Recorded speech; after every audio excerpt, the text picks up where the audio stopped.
शायद आप तक नहीं पहुंचे होंगे वो ये आरोप। तो मैंने 2014 जब मैंने पार्टी को छोड़ा था, वो पार्टी छोड़ने का कारण था मेरी टिकट को इन लोगों ने बेच दिया था। जो आज स्थानीय विधायक है, इस टाइम मौजूदा विधायक हैं, उनको ये टिकट बेचा था। सर सवाल यही उठ रहा है कि आखिर ऐसे समय में जब चुनाव है, इस समय में इस मुद्दे को आखिर क्यों उठाया जा रहा है? नहीं, हमारी जो वो थी ना इन लोगों से, आम आदमी पार्टी से, हम तो यही चाहते थे कब जेल जाएं, कब जेल जाएं, क्योंकि भ्रष्टाचार इन्होंने इतना कर दिया था। वो पहले मेरे साथ ही किया शुरुआत, धर्मेंद्र के साथ भी हुई थी, वो बताएंगे खुद ही। तो मैं तो चाहता था ना कब इनको जेल भेजा जाए। तो आज स्थिति ऐसी आ गई, इसी समय आ गई है, लोकसभा चुनाव में आ चुकी है कि केजरीवाल जी जेल चले गए।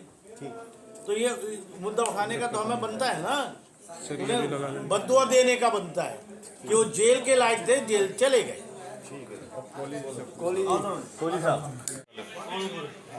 आज आप लोग यहाँ पर आए हैं दिल्ली के मुख्यमंत्री, क्योंकि आम आदमी पार्टी से आप जुड़े थे और आप अचानक ऐसे समय क्यों है, मतलब इस समय खुलासे करने का क्या मतलब है? मतलब यही है सर, देखिए मेरी टिकट कटी थी 2013 में।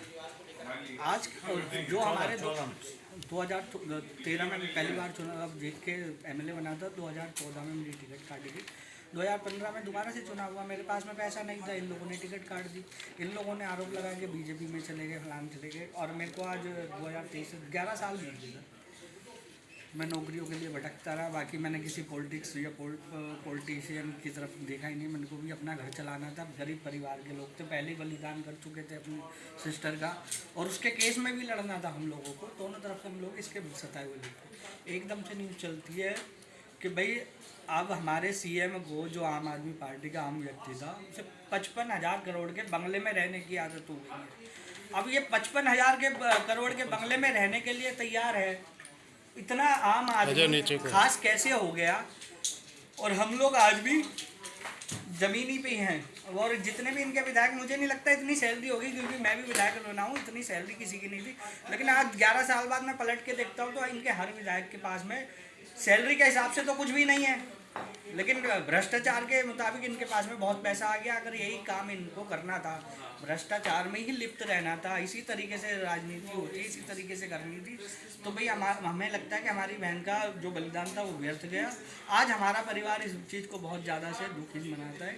कैसे केजरीवाल के खिलाफ जांच होनी चाहिए, और जो टिकटों में ये बार बार धांधलेबाजी करता है, जो बेचता है, लोगों से पैसे लेता है, उन लोगों को भी बताना चाहिए कि भाई मैं टिकट खरीद के आया हूँ, और टिकट खरीद के आया हूँ तो मैं इसी तरीके से काम करूँगा। भाई जिस तरीके से करना चाहिए, लोग जब किसी चीज़ में, बिजनेस में पैसा लगाते हैं, पैसा कमाते हैं, ये तो बेवकूफ़ बनाते हैं कि हम लोग आम आदमी पार्टी के लोग हैं। कोई आम आदमी पार्टी का लोग नहीं है। जितने भी ईमानदार लोग थे वो सब छोड़ के जा चुके हैं। आज बेईमानियों का राज है। देखो इनके नेता आप कांग्रेस और बीजेपी से हटके जो भाग के आ जाते हैं एकदम से, और नाम लेते हैं कि भाई मैं आम आदमी पार्टी व्यक्ति हूँ, तो चाहे वो करप्शन करने के लिए किसी भी दल में खड़ा हो, मैं सिर्फ एक ही पार्टी की बात नहीं कर रहा, व्यक्ति विशेष की बात कर रहा हूँ। आज मैं इस तरफ खड़ा हूँ, उस तरफ भी खड़ा हो सकता हूँ। ये एक तरीका होता है। हम लोग हिंदुस्तानी है, कोई विदेश से आए हुए लोग नहीं है। हमारी सीटें बदल जाती हैं, इसलिए कहा जाता है कि जो करप्शन में लिखते हैं वो करप्शन में रहेगा। सर आज आप लोगों ने दिल्ली के मंत्री कैलाश गहलोत पे खुलासा किया, क्या खुलासा और क्या मांग करते हैं आप लोग? देखिए 1200 करोड़ रुपए की संपत्ति उनकी हमने आप सभी भाइयों के साथ में शेयर करी है, उनकी प्रॉपर्टीज़ और उनकी कंपनियां और सारे पेपर्स। हम अभी माननीय सर्वोच्च न्यायालय के चीफ जस्टिस उनसे ये मांग करते हैं इसके अंदर जांच करवाएं, एंड ऑलरेडी जांच चल रही है, उसके साथ में फर्दर भी जांच हो, और उनके साथ में गृह मंत्री जी से भी निवेदन करते हैं कि इसके अंदर सख्त से सख्त एक्शन लिया जाए कैलाश गहलोत जी के अगेंस्ट में, क्योंकि दिल्ली के भ्रष्टाचार जितना ये आम आदमी पार्टी लिप्त है वो बहुत ज़्यादा हो चुका है। और ये कहते हैं कि इनके पास सबूत नहीं है, तो देखिए अभी तो मैंने आपको एक का सबूत दिया है, अभी 18 बाकी हैं। हर 15 दिन 10 दिन 15 दिन में हम आपको एक एक विधायक, एक एक मिनिस्टर के पेपर्स देंगे। केजरीवाल जी की तरह नहीं जो आपको ऐसे पेपर्स दिखाएं, लेकिन हम आपको पेपर्स बाकायदा देंगे। आप भी अपने लेवल पे इन्वेस्टिगेट कर सकते हैं।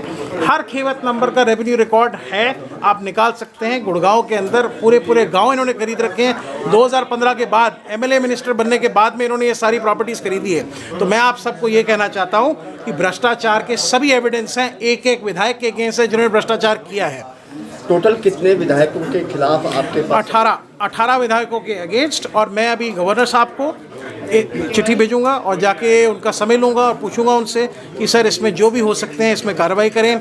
मैं गृह मंत्री जी को भेजूंगा, चीफ जस्टिस को भी भेजूंगा, हमारे चीफ जस्टिस ऑफ इंडिया, और साथ में जो जांच एजेंसीज हैं उनको निर्देश दें कि इसके ऊपर कार्रवाई हो। एक एक विधायक जिसने भ्रष्टाचार किया है, अगर उन्होंने गलत किया है, अकॉर्डिंग टू पेपर्स उन्होंने सब गलत किया है, तो उनके हिसाब से दिल्ली की जनता को लूटा है। 7,70,000 करोड़ का बजट था 11 साल में, कोई भी इन्होंने विकास नहीं किया 11 साल में। तो अब वो समय आ गया है कि कहते हैं हर एक का समय आता है, अब केजरीवाल जी का समय आ गया। आप एक राजनीतिक दल हैं, बिल्कुल राजनीतिक दल। जमीनी स्तर पर भी कोई संघर्ष करेंगे? देखिए 11 साल में मैं केजरीवाल जी को कोई जेल नहीं भेज पाया, तो कहीं ना कहीं कुछ हमारा भी कहीं ना कहीं सहयोग हुआ होगा, कुछ हमने भी कहीं ना कहीं पे इंफॉर्मेशन और पेपर वर्क भिजवाया होगा। तो मैं ये कह सकता हूँ हम वो ऐसी वैसी पार्टी नहीं है, हम ऐसी पार्टी हैं जो आते ही सीधा केजरीवाल को भिजवा चुके हैं। अब आने वाले समय में 18 और को भिजवाएंगे। सर सवाल ये है कि ऐसे समय में जब चुनाव का समय आ रहा है तो ऐसे समय में ये मुद्दे उठाना। सर हम चुनाव के समय में लोकसभा तो लड़ ही नहीं रहे, हम तो माननीय प्रधानमंत्री मोदी जी को सपोर्ट कर रहे हैं क्योंकि वो भ्रष्टाचार के अगेंस्ट लड़ रहे हैं, काला धन के अगेंस्ट लड़ रहे हैं और हम उनके साथ हैं। ऐसे समय में क्यों जब लोकसभा चुनाव है? पहले देखिए नहीं देखिए मैं बताता हूँ, अभी एक्शन लिया गया है केजरीवाल जी के अगेंस्ट में, तो जब भी एक्शन लेंगे सर तभी करेंगे ना, और विधानसभा हम जरूर